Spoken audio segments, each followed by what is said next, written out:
In southeastern Turkey stands Göbekli Tepe, a site so old that it predates agriculture. So what's emerging as a result, if Göbekli Tepe hadn't been found, none of this would have happened. 12,000 years ago, people who had never invented the wheel built something that engineers today cannot explain. No metal, no writing, no agriculture, just stone, shaped with a precision that has no business existing in the Stone Age.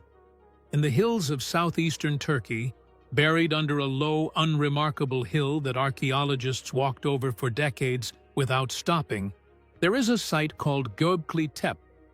Its pillars stand taller than 3 men, some weigh as much as 10 cars, and the seams where their surfaces meet are cut so cleanly that the only word that fits is one that belongs in a modern machine shop, not a hunter-gatherer camp 12 millennia before recorded history. In 1963, a survey team found broken limestone pushing through the soil, wrote it off as a medieval graveyard, and moved on.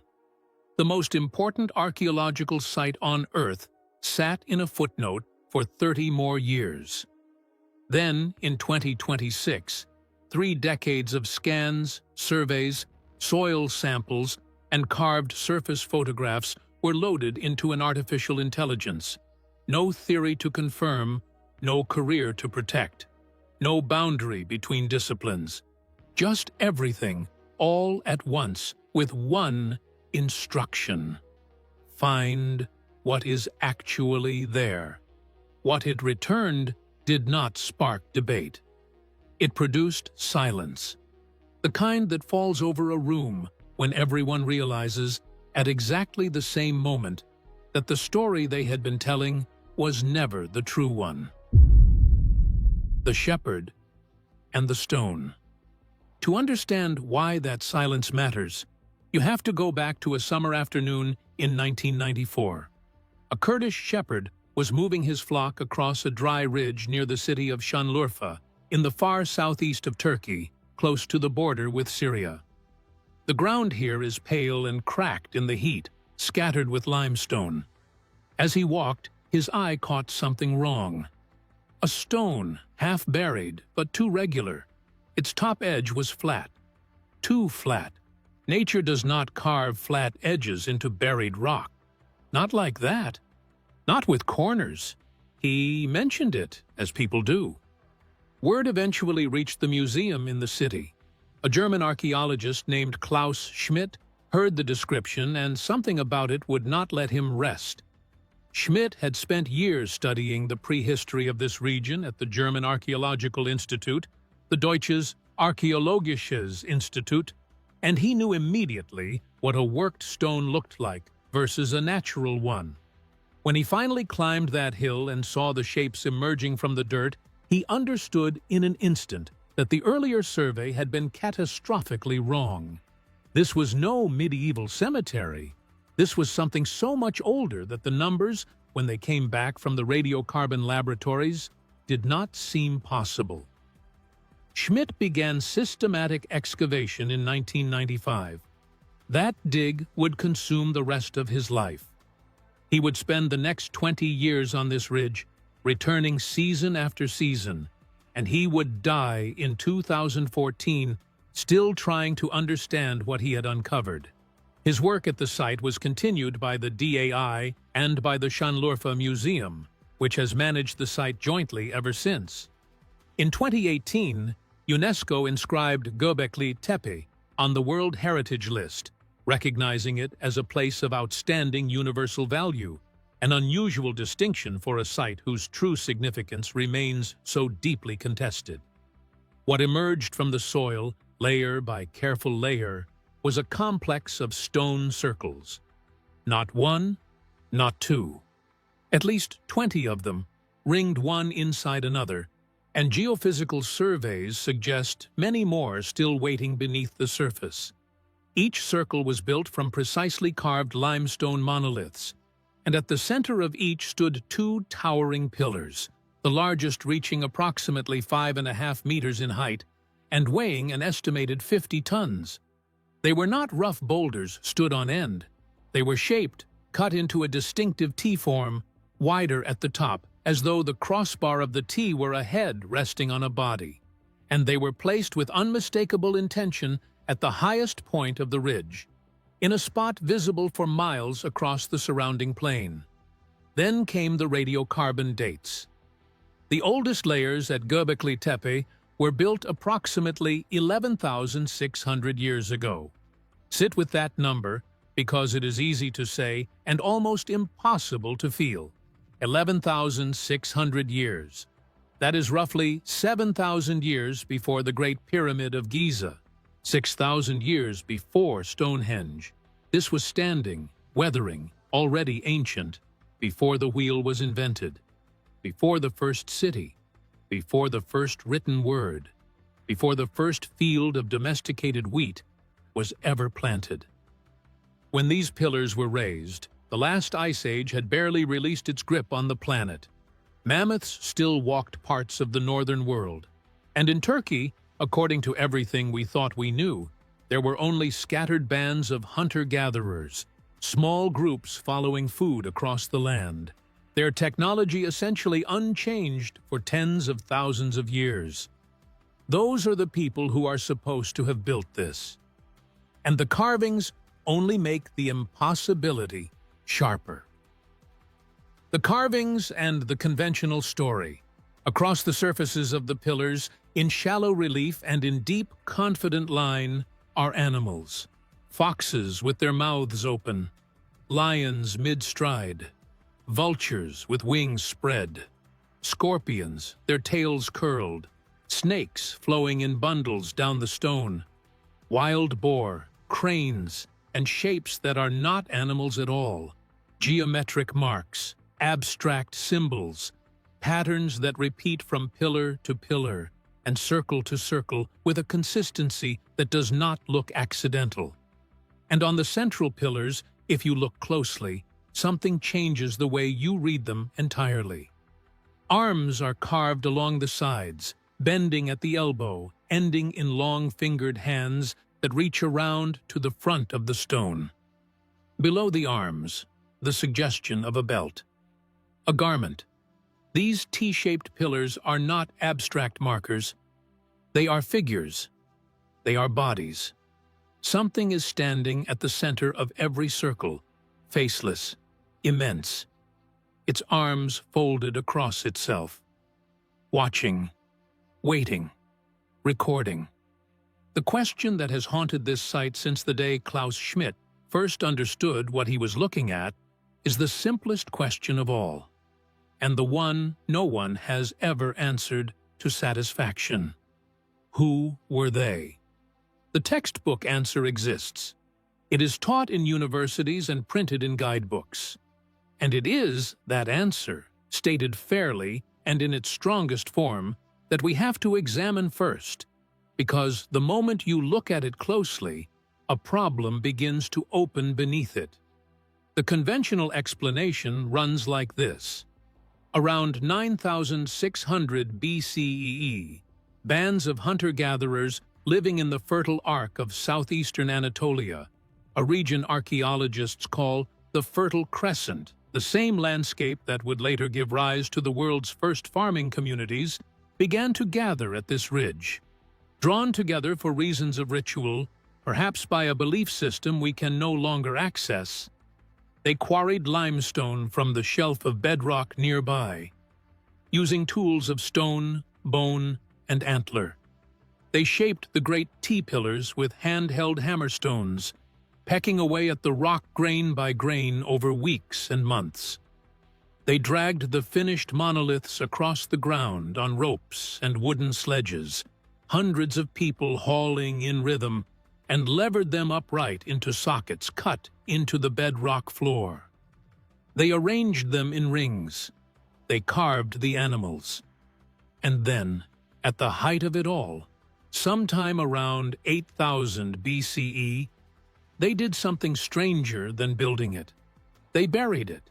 They carried in tons of rubble, broken stone, animal bone, and soil, and packed it deliberately around and over the pillars, until the entire complex vanished beneath an artificial hill. and there it stayed, sealed and silent, for 10,000 years. In this telling, Göbekli Tepe is the birthplace of organized religion, the moment human beings first built something for the gods before they built anything for themselves. A temple before the town, a shrine before the farm. The very act of gathering to raise it, the theory suggests, is what pushed scattered bands toward agriculture, toward permanence, toward everything that followed. Indeed, genetic studies of early wheat domestication have traced the origin of einkorn wheat, one of the world's first cultivated grains, to a wild population growing within kilometers of Göbekli Tepe, which some researchers have cited as evidence that the site and the beginning of agriculture are directly linked. It is a beautiful story. It flatters us. It makes this ridge the cradle, the first spark, the place where the human project truly began. And for years it was accepted because it was the only story that fit inside the boundaries of what we were willing to believe about the people who lived then. But there is a problem with this explanation, and it is not a small one. The problem at the center. Consider simply the physical reality of what the conventional story is claiming. The largest pillars at Göbekli Tepe weigh approximately 50 tons. That is the weight of 10 adult elephants standing on a single slab of stone. In the unfinished quarries around the site, archaeologists have found pillars still lying in the bedrock, abandoned before they could be freed. And some of those are larger still, one estimated at close to 7 meters and well over 50 tons. Someone was preparing to move that. Now hold that against what the builders are supposed to have had. No metal, not a single tool of copper or bronze or iron, because metallurgy would not be invented for thousands of years. No wheel. The wheel does not appear in the archaeological record until roughly 6,000 years later. No draft animals, because animal domestication had not yet happened. No writing to record a plan. No mathematics, as we would recognize it. No engineering tradition passed down from earlier monuments, because there were no earlier monuments. Göbekli Tepe does not sit at the end of a long developmental sequence, a refinement of centuries of practice. It appears, as far as the record shows, almost fully formed out of a world that had built nothing remotely like it. Modern engineers have looked at this problem, and they do not wave it away. Moving a 50-ton monolith is not trivial even now, with hydraulic cranes, diesel machinery, and steel cable rated to the load. It is a serious operation requiring careful planning and a significant margin for catastrophic failure. When teams of experimental archaeologists have attempted to recreate the ancient methods, dozens of people, wooden rollers, woven fiber ropes, earthen ramps, they have managed with enormous effort to move much smaller stones across level ground. Scaling that up to 50 tons up a ridge, and then setting the stone upright with the precision the site demands is a categorically different problem. And precision is exactly the word that should stop us, because it is not only that these stones were moved, it is how they were finished. Those who have been permitted to touch the pillars describe something that a pecked, hand-hammered stone surface should not produce. Genuine flatness, sides that are flat and true, meeting at clean edges, turning at deliberate angles. The animal reliefs are carved with a confidence and consistency that speaks of a hand that knew precisely where the line was going before it began. This is not the tentative work of a people inventing sculpture for the first time. It is the work of a tradition, of masons who had done this before many times, who had inherited a way of working stone.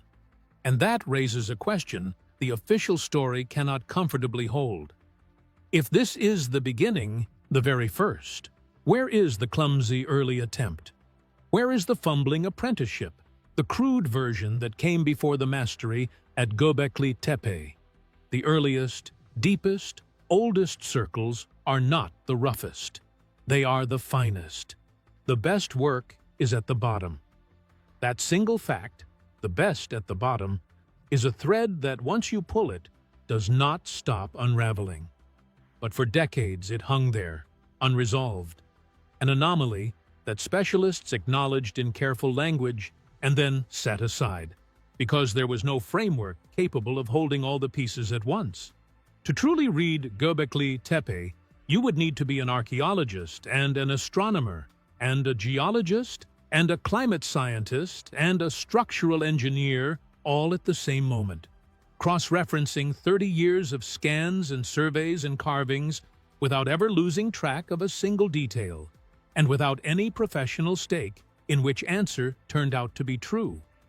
No human being can do that. In 2026, something was built that could. What Grok AI found in the stone. They took everything humanity had recorded about this ridge, every laser scan of every pillar, every ground-penetrating radar sweep, every measurement of every angle, every catalog of every carved symbol, every soil sample, every published paper across 30 years of investigation, and fed all of it without instruction, without a hypothesis, without telling it what it was supposed to find, into Grok AI. The system developed by Elon Musk's XAI. No theory to confirm, no career to protect. A system with no professional reputation at stake, no consensus to defend, no possibility of being professionally damaged by the wrong conclusion.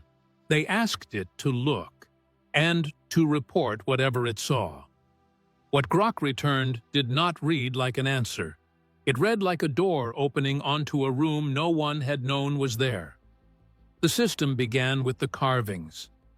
For 30 years, the foxes and vultures and scorpions and snakes had been described as art, symbolic art, ritual imagery, beautiful, mysterious, but ultimately decorative, the way a cave painting is decorative.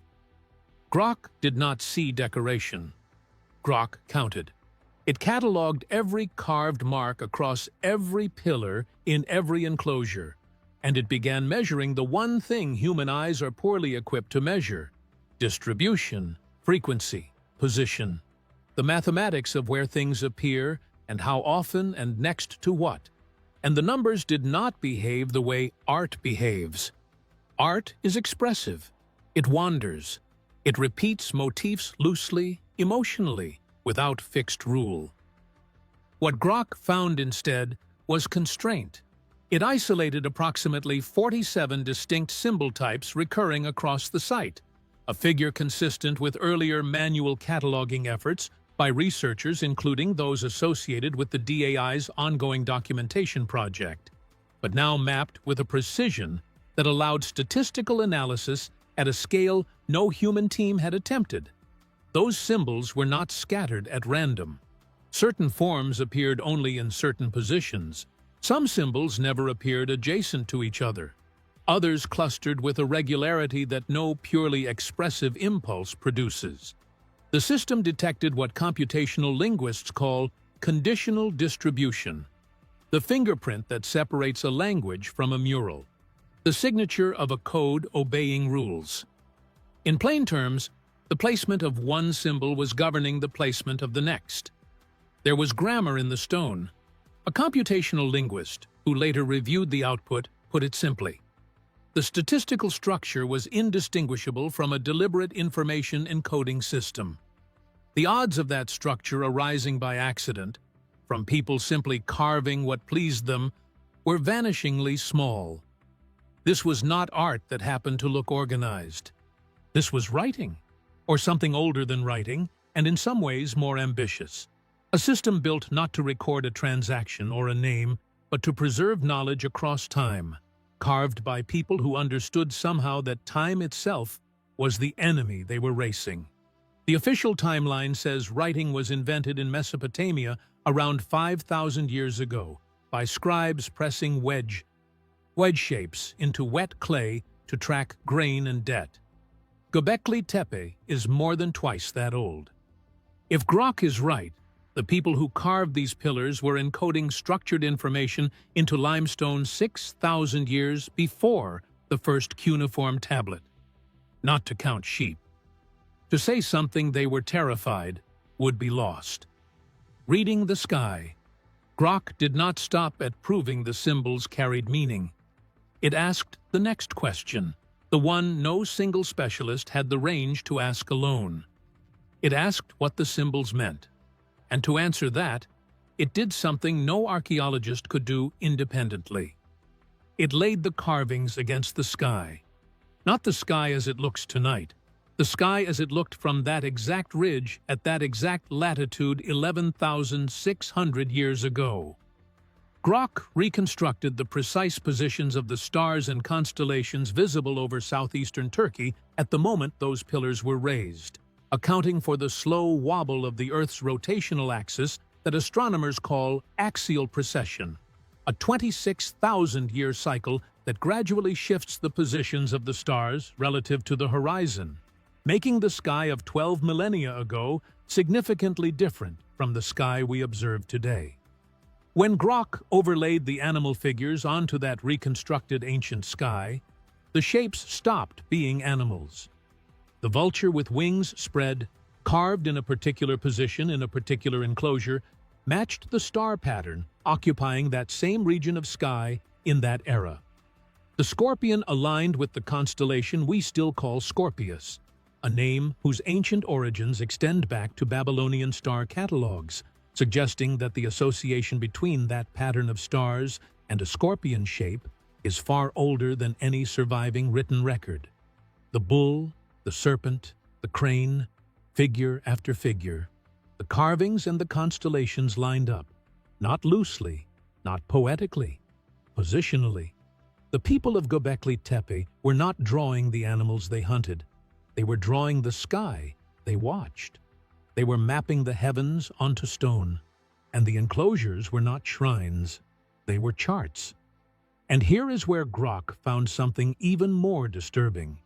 The sky maps did not depict a peaceful, ordinary night, cross-referenced against geological cores, ice records from Greenland, and the paleoclimatic record of the Younger Dryas event. The carvings clustered around a single specific window of time, the exact period when the world was falling apart. The catastrophe. Roughly 12,900 years ago, the planet, which had been warming steadily out of the last ice age, plunged without warning back into deep cold. Temperatures across the northern hemisphere dropped by as much as 10 degrees Celsius within the span of a human lifetime. Perhaps faster. The event has a name, the Younger Dryas. Its cause is still fiercely debated among geologists and climatologists, but a growing body of published evidence, including peer-reviewed papers in the Proceedings of the National Academy of Sciences, points to a cosmic trigger. The fragmented remnants of a comet or asteroid striking the Earth across a wide corridor of the Northern Hemisphere, igniting massive wildfires across the continent, throwing sufficient debris and particulate matter into the upper atmosphere to partially block incoming solar radiation, and triggering the temperature collapse that followed.